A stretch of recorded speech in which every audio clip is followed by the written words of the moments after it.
Long before dawn reached the American mainland, a silent patrol aircraft was already deep over the Pacific. At 11:48 a.m. local time, roughly 170 nautical miles west of Panama, a U.S. Navy P-8A Poseidon swept its sensors across a stretch of ocean so dark it appeared empty. Then the aircraft's infrared system flagged something that immediately broke the pattern. A vast thermal footprint, far larger than a normal vessel, radiating steady industrial heat across nearly 350 feet of open water. This was not engine exhaust. It was sustained internal production. To intelligence analysts watching the feed, that distinction mattered. When the signature was cross-checked against classified tracking files, a single identifier surfaced. Santa Muerte, Holy Death. The name alone shifted the tone in the operations room. For over a year, Santa Muerte had existed on the edge of confirmed intelligence, referenced in seizures, interrogations, and intercepted communications. It was not just a ship. It was a self-contained narcotics manufacturing platform designed to operate beyond borders, law enforcement, and accountability. If you value real, fact-based military analysis, subscribe to the channel. Now back to the operation. The vessel's 320-foot reinforced hull concealed an industrial interior more typical of a land-based facility than a ship at sea. Intelligence estimates identified 6 active drug laboratories, 8 large-scale chemical reactors, and cargo compartments holding 30 tons of heroin, 42 tons of cocaine, and 20 tons of methamphetamine. Conservative valuation placed the shipment at over $12 billion. Yet the most disturbing intelligence was not chemical or financial. Below deck, 300 civilians from 17 countries were being held against their will, forced to maintain production under armed supervision. 80 were Americans, pulled from ordinary lives, a fisherman from Florida, a retired firefighter from Texas, a young engineer who never made it home. Captured communications and later testimony revealed the conditions inside the ship. Forced labor cycles stretching beyond 16 hours, punishment for mistakes or exhaustion, electric shocks, beatings, disappearances. Some captives were reportedly sold for organ harvesting when they could no longer work. Santa Muerte was not merely a transport vessel. It was a floating system of exploitation, operating continuously in international waters. The ship's commander was Gonzalo El Azabash Morales, a Venezuelan national wanted across multiple jurisdictions. In less than 4 years, his organization had been linked to more than 2,400 violent crimes worldwide, including kidnappings, executions, and human trafficking. Morales' crews were known for broadcasting acts of violence online, using fear as a strategic tool. 2 weeks prior to the detection, his forces had engaged a U.S. Coast Guard patrol, resulting in the death of an American officer. These were not improvised smugglers. They were professionally armed and trained, equipped with a K-103 rifles, RPG-7 launchers, and rotary machine guns normally associated with battlefield environments. For 15 months, international efforts to intercept Santa Muerte had failed. Each attempt ended the same way. Morales placed civilians in visible danger, exploiting legal hesitation and operational restraint. The ship survived by daring intervention. That strategy ended when the Poseidon sensors locked in. At the Task Force Trident Operations Center in San Diego, confirmation arrived within minutes. A 96.9% match. No transponder signal. No commercial registry. No ambiguity. This was the largest narcotics platform ever positively identified at sea. A secure briefing reached Washington shortly after 2:00 a.m. Eastern Time. The assessment reframed the mission entirely. This was no longer a counter-drug operation.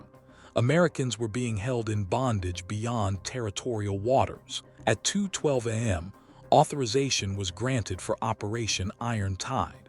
Iron Tide was built around a single principle: total isolation before engagement. The objective was not destruction but control.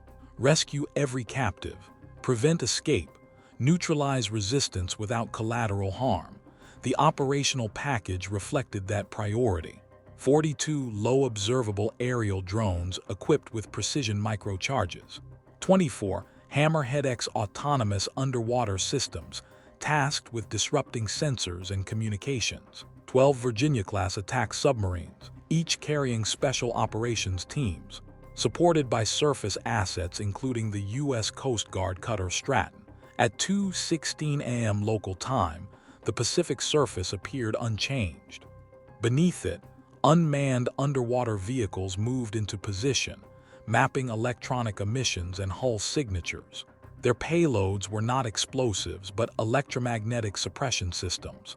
At 2:23, Santa Muerte began to lose awareness. Radar froze mid-scan. Satellite links dropped.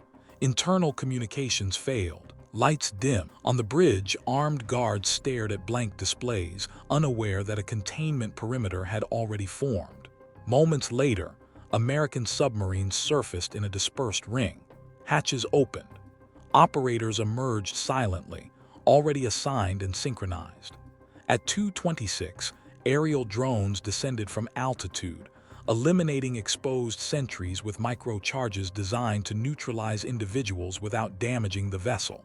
In under a minute, the exterior defense was gone.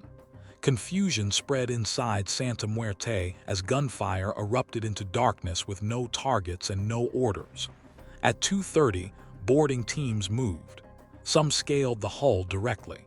Others entered through maintenance access points. Inside, the assault progressed with measured speed.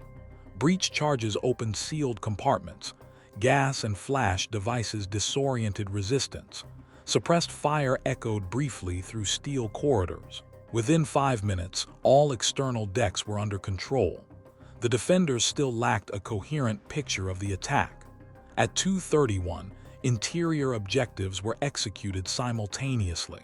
One team accessed the bridge from above, using vertical entry to overwhelm 18 armed guards in under 40 seconds.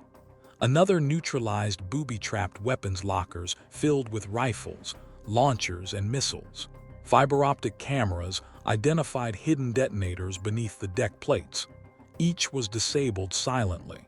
No American casualties. In the cargo hold, guards attempted to push captives forward as shields. The tactic failed immediately. The assault inside relied on close-quarters control, not volume of fire. Bladed weapons replaced gunfire. Movement was deliberate. Within minutes, the compartment was secure. Every hostage survived. Elsewhere, operators shut down the laboratories, securing reactors and cutting power. Data servers were seized intact. At the stern, Morales attempted to flee through a concealed escape route. The biometric lock rejected his access. He reached for a weapon but was disoriented by a flash device and restrained without resistance. From initial breach to final detention, 9 minutes and 32 seconds. By 3:05 a.m., all resistance had ceased. Santa Muerte drifted powerless, surrounded by American vessels. Helicopters arrived with medical teams and engineers. 300 civilians were escorted into open air, many shielding their eyes, some collapsing from exhaustion. 80 Americans were among them. Medical crews treated dehydration, chemical exposure, and malnutrition under floodlights. For many, clean water alone triggered tears. Below deck, investigators documented the scope of the operation. Tens of tons of narcotics, hundreds of weapons, reactors still warm at the moment of entry, evidence of a criminal enterprise that combined industrial production with human suffering. As sunrise reached the Pacific, a final transmission confirmed the outcome. All hostages secure. Operation Iron Tide demonstrated what modern maritime power truly looks like. Not overwhelming fire, but precision, restraint, and coordination across air, sea, and subsurface domains. A reminder that control of the oceans is not about dominance alone, but responsibility. Subscribe to the channel to join our community. And if you want more breakdowns of real-world military operations and the decisions behind them, like the video and share your thoughts below, because these missions don't just shape conflicts, they shape lives.